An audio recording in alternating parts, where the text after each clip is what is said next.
Hello? Hello. How is everyone doing tonight? I hope you guys had a good night tonight. Unfortunately for myself, it was not a good night. A bunch of landmines in NBA today.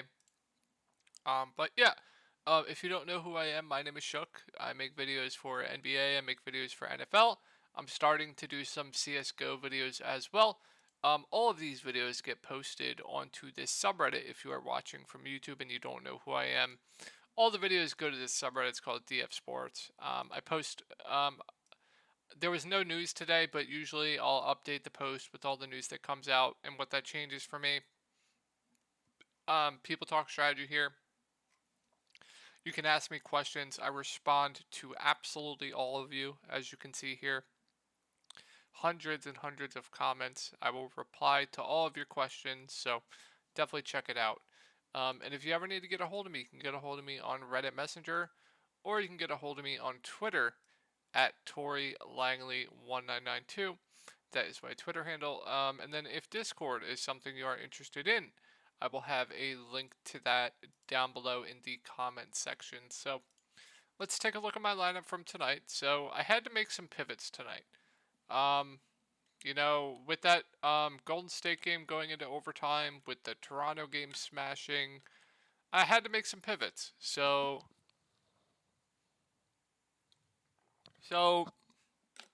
it wasn't good, man. It really wasn't good. So um, I forget what the core I had for today was. So the core that I had for today was Joel Embiid, Naz Reid, Precious Achua, and Saban Lee.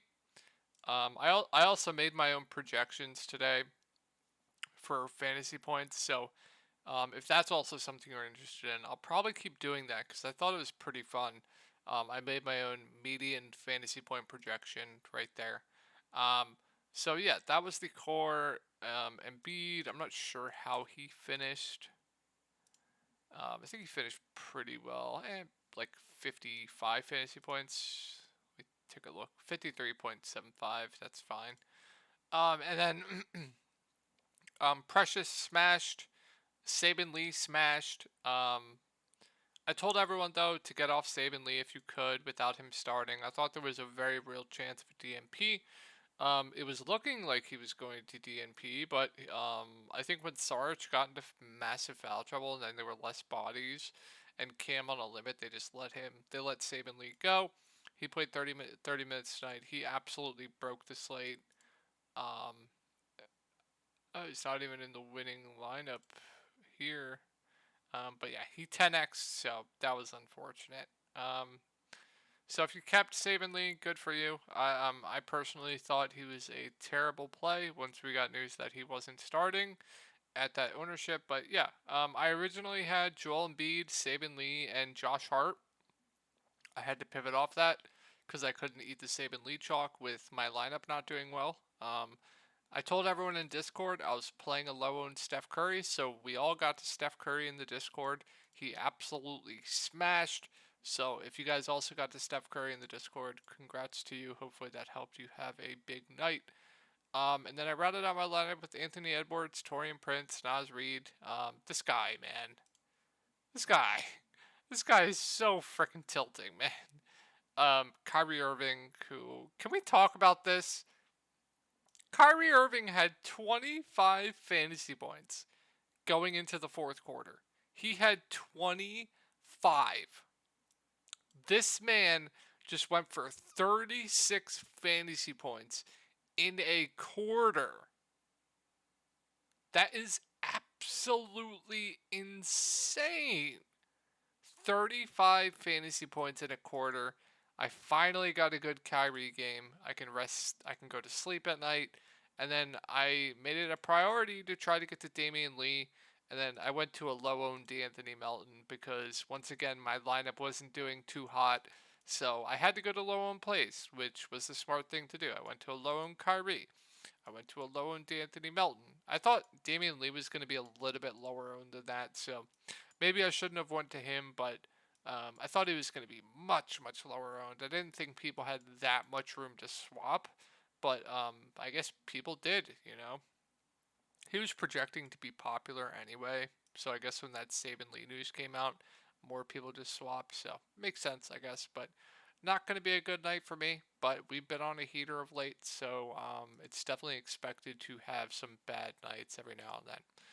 Let's go over the slate.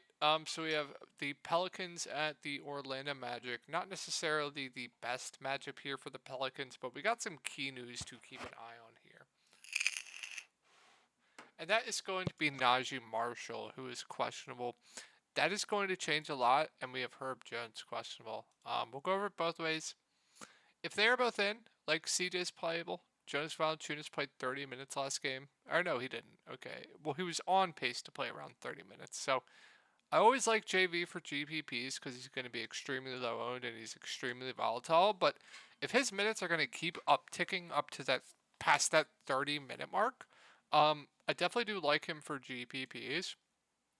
Najee's just there for me. Trey Murphy, you guys know the deal by now. I would only consider him if Herb Jones is out because when Herb Jones is in, he loses minutes. So would really only consider Trey Murphy if Herb Jones is out. I think he's a fine value. Jose Alvarado closes game, probably plays 25 to 30 minutes if the game stays close. I don't think they close with him in blowouts. I think he's a solid value. And then Dyson Daniels, if Herb Jones is out, will move into the starting lineup. Played 33 minutes, has that shooting forward eligibility. I think he is an okay value play if he starts. Now let's go over if Najee Marshall and Herb Jones are out. Like CJ is still there for me, Jonas is still there for me, but I want to see who they start. I really do. I'm not entirely sure who they start. I do want to take a look at Popcorn Machine because I think that could tell us a lot. Where is New Orleans? So I would assume Jose Alvarado moves into the starting lineup. If Jose Alvarado moves into the starting lineup and starts at the point, really good point per minute guy, really good defender, can get those defensive stats, can stuff the stat sheet. I think he would be a pretty good value play in my opinion. I think he's solid regardless, but if he moves into the starting lineup, would definitely like him quite a bit. And then Dyson would look even better. So yeah, definitely some stuff to keep an eye on with the Pelicans tomorrow. Let's move over to Orlando. So we have Franz questionable. It doesn't really change much for me. I don't really have any interest in the Magic. Fultz has a ceiling, very low floor, but I think the price is appropriate. Cole Anthony, basically the same thing. Not playing a ton of minutes right now, so hard to go there. Wendell Carter Jr. probably plays, close to 30 minutes. I think it's 6.2K going up against Jonas Valanciunas. I definitely don't hate that. I think that's definitely an okay play. And everyone else I'm just off of. Like Jalen Suggs, losing minutes. Mo, not playing enough for me to go there. It's really just Wendell Carter Jr. for me. And I don't even know who would start if Franz is out. I really don't. So they could go bigger with Bol maybe. Then maybe I would have some interest in Bol, but we'll see. I think for me right now it's just Wendell Carter Jr. So tough matchup here for Cleveland. It's back to back, so Klay Thompson most likely rests. Assuming that's the case, you guys know I always like Steph for GPPs, right? Always going to be low owned. Always has a super high ceiling. So in play for GPPs, but I don't like the spot. Jordan Poole, still overpriced in my opinion, even if Clay's out. Andrew Wiggins, Draymond Green, I think are the two easiest guys to get to. Two guys with a pretty safe floor, not a ton of upside, but at their prices, they just seem safe to me. I mean, this guy, man, this guy. I mean, did you guys see what he had like 15 minutes into the game? I mean, he had a 0-0-0-0 stat line 15 minutes into the game. Just if Clay's out, you can consider him. I assume Looney will move back into the starting lineup, playable if he starts, if Clay's out, but not much on the Warriors side for me. On to the Cleveland side. So Donovan Mitchell, questionable. We'll go over it both ways. So if Mitchell's in, I like Mitchell. I think at 8.9K, it seems a little bit too cheap. So would like Mitchell, assuming he's not on a limit, which I don't know if will be. It's a groin issue. Garland, I think, would be priced appropriately at 8.1K. Jared Allen, Evan Mobley, these guys, good spot for them. I think they're both okay plays in the mid-range. Karis LeVert would be out of play. Isaac Okoro, no thank you. You couldn't pay me to play that guy. So, yeah.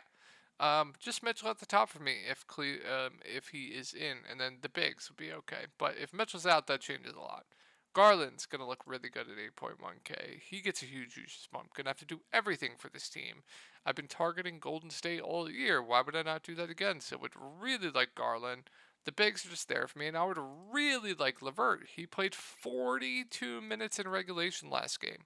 They're gonna have to rely on him. He has shooting guard and shooting forward eligibility. He would be too cheap still if Donovan Mitchell's out. So really like Garland, really like Levert if Donovan Mitchell's out. And yet you can consider Okoro. He's playing a lot better, but if you offered me money to play him, maybe.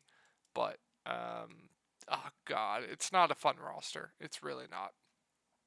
So keep an eye on that Mitchell news. That's going to change the entire slate, in my opinion. So tough spot here for Miami. There's just nothing. Like Bam, if you want to go there, um, I'm okay with it, but I don't love it. I think he's maybe a little bit too cheap for how he's been producing of late. Jimmy Butler at 8.3K. I don't think I can click his name.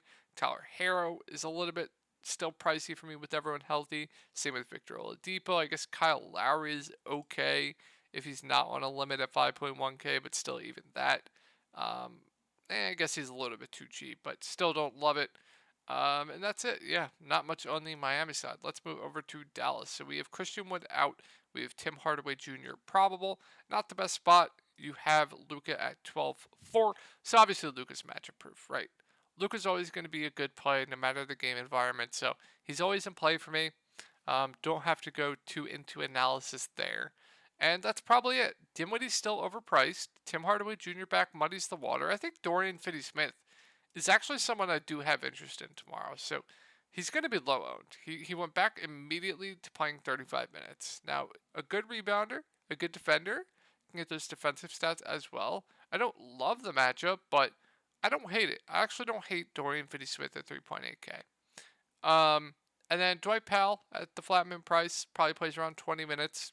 Fine value, but I think there will definitely be a better center that we'll talk about in the late games or in this game over Dwight Powell. So Knicks at Atlanta, so good spot here for the Knicks. I like all the Knicks once again. They're just playing so many fucking minutes. So many minutes. So they're all in play for me. Definitely if I had to rank them, easiest to get to, RJ 1, Randall 2, Brunson 3. But like all the Knicks, yeah, just it's a rotational thing. The minutes are insane. I do like the matchup as well. So like all three of the Knicks, gonna have to see who starts at the 5. If Isaiah Hartenstein starts at the 5 at the flat min price, he's gonna be an absolutely amazing value. They could start Sims, we'll see, but whoever starts at the 5 would be a really good value. So yeah, I do like some Knicks tomorrow. Let's move on to Atlanta. Another injury news that we have to keep an eye on. Trae Young, if he's in, Bog, if he's in, there's not much. Like, DeJounte Murray does seem too cheap regardless if Trae Young's in at 7.8K. So I like DeJounte Murray regardless if Trae's in or out. Collins, Capella, Okongwu, no thank you. That big situation is just too complex right now for me to go to. And then I'm not going to touch, like, AJ Griffin, stuff like that. But if Trae and Bog are out, then DeJounte Murray looks great. He would be, like, $2,000 too cheap. Would be an absolute smash play. Except for when I play him when Trae's out, he goes for 20 fantasy points.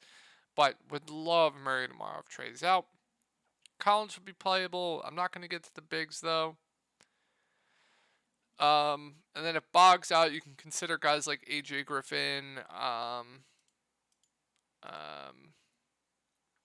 Yeah, probably just like AJ Griffin. Maybe the holidays get a little bit more minutes, but I don't think we would have to go there. So Trae Young news definitely big. Gonna love Murray if he's out, and then guys like AJ Griffin I think would be viable values at the flat min. DeAndre Hunter is always playable. He'll play huge minutes. Not a good point per minute guy, but a good defender. Would be playable. So yeah, let's move on to the Clippers. Nothing. You guys know this team. I just cross them off when everyone's healthy. So Kawhi, Paul George, no. Powell's overpriced with them back. Man's overpriced with them back. Zubac, meh. Morris, no thank you. So nothing on the Clippers for me. Let's move over to the Spurs. Nothing. Really nothing. So Keldon finally had a ceiling game. Definitely a bit of an outlier. always going to be low owned. Has been playing huge minutes of late. That's something definitely to consider. Not going to get a double double again, but definitely intrigued by the minutes, but if he's going to get ownership, I'd gladly just look elsewhere. Trey Jones said thank you. I like Jakob once again. I was all over him here, and he got into massive foul trouble. People aren't realizing that his minutes are up of late. He's been involved in blowouts. He's been involved in massive foul trouble. I think we get over 30 minutes from Jakob at 6.3K. Like him quite a bit here once again. The value is just like Sochan, Richardson. These guys will probably play 25 to 30 minutes. They're not good point per minute guys, but they're always okay value plays. Not going to get to Doug, not going to get to Langford. So, yeah, let's move on to the Pacers. So, not the best matchup here. Definitely some blowout risk. Don't like Miles Turner going up against Nikola Jokic, but he healed. What was this performance? What was this? So, that's the floor. If he's not hitting his shots, he has a very low floor. If he's hitting his shots, he has this type of upside. So, Buddy Hield, always intrigued by for GPPs. TJ McConnell, if he's going to get ownership tomorrow, I want absolutely nothing to do with it. Backup point guard, probably going to play like 25 minutes, almost 6K. If he gets ownership, he's a bad play. Plain and simple. But if he's going to be low owned, I'll have some interest. Good point per minute guy, can stuff the stat sheet.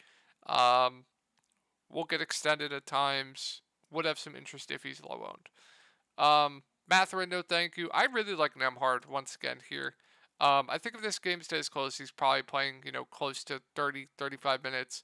Really good point per minute guy. Finally had an okay shooting game, and this is what you get from him. Just a really good facilitator as well. Super high floor. Price didn't move, so I'm all about Nembhard tomorrow. I really like him again. Naismith probably plays low 20s minutes. Okay value. And, yeah, if you think Turner gets into foul trouble, you can look to guys like Jalen Smith, Isaiah Jackson, but they have so many bigs. So, like, they could go small. They could do a bunch of things. So, I don't know if going small against Jokic would be the best idea, though. All right, Denver. So, Jamal Murray's probable. I mean, if this game stays close, Jokic looks phenomenal. He should be able to absolutely feast this Pacers team. Turner is a good defender, but I just don't see him stopping him. And the pace is just up with the Pacers. So, love Jokic if you think this game stays close. And I think Murray looks pretty good at 6.6K if you think this game stays close. He's about $1,000 too cheap, $800 too cheap. So, like both the top two guys quite a bit here if you think this game stays close. Gordon, MPJ, they're just there for me. They're like super safe plays in my opinion.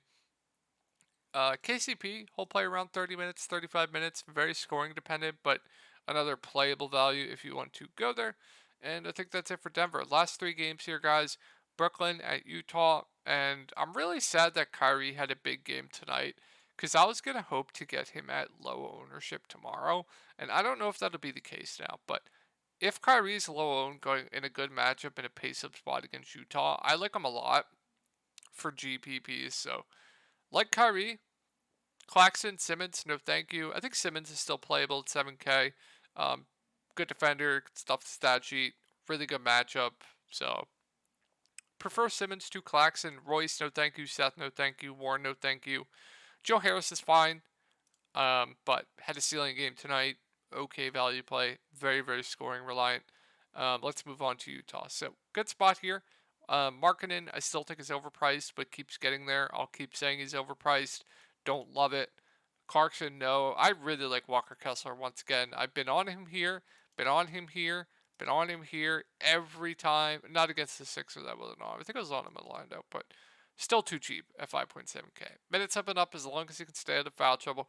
Really good point per minute guy. I don't think anyone's going to be able to out-rebound him on Brooklyn. I think he looks really good even at 5.7K. Mike Conley, just pretty safe. Been overperforming of late. Don't hate it. Don't love it. And I'm not going to go to anyone else. So let's move on to Memphis. And I think Ja Morant looks amazing for GPPs. If he's going to be low tomorrow, I'm going to be all over it. The Lakers are not good against opposing point guards. Pace up spot. Both teams play really fast. Going to play huge minutes if the game stays close. Yeah, sign me up for some Ja. I really like Ja to spend up. Jaren, no. Bane, no. Adams, I think he should be able to eat on the glass against Bryant, Wendy, and Gabriel. So kind of like Adams. I think he's a pretty sneaky play tomorrow.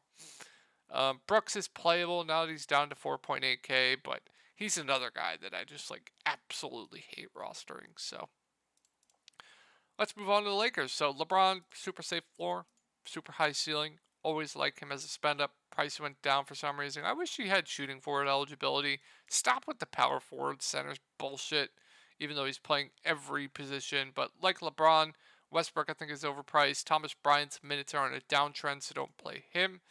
I think Gabriel is okay now that they're closing with him. Probably plays low 20s minutes, good point per minute guy, an okay value play at 4.6K.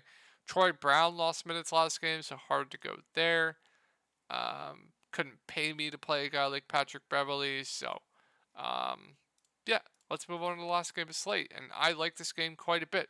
SGA definitely been quiet of late, but that doesn't scare me. Really pace up spot. OKC, Sacramento, both play fast. I really like this game environment. I really like SGA for GPPs. I have a feeling Josh Giddey is going to be extremely popular tomorrow. I'll gladly fade. I'll just keep playing SGA, but I think they're both pretty solid plays. Jalen Dort, these guys play close to 30 minutes. Not high usage guys, but they're playable. Kendrick Williams had a double-double last game. If he continues to start, sure, it's fine, but don't love it. And let's move on to Sacramento. So Domantas Sabonis news going to change the entire slate.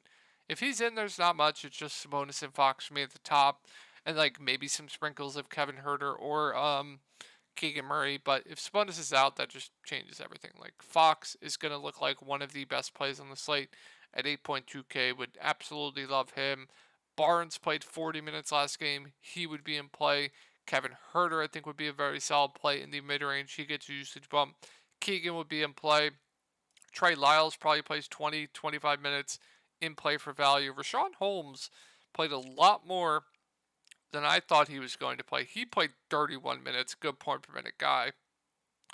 Yeah, if Sabonis is out and Rashawn Holmes starts again and we can expect 30 minutes, he's going to look amazing for value. Metu got the backup 5 run. He would be in play. So a lot to like if Sabonis is out. And that's going to wrap it up, guys. I hope you guys avoided the landmines today and had a good night. Unfortunately, I did not. And I'll talk to y'all tomorrow.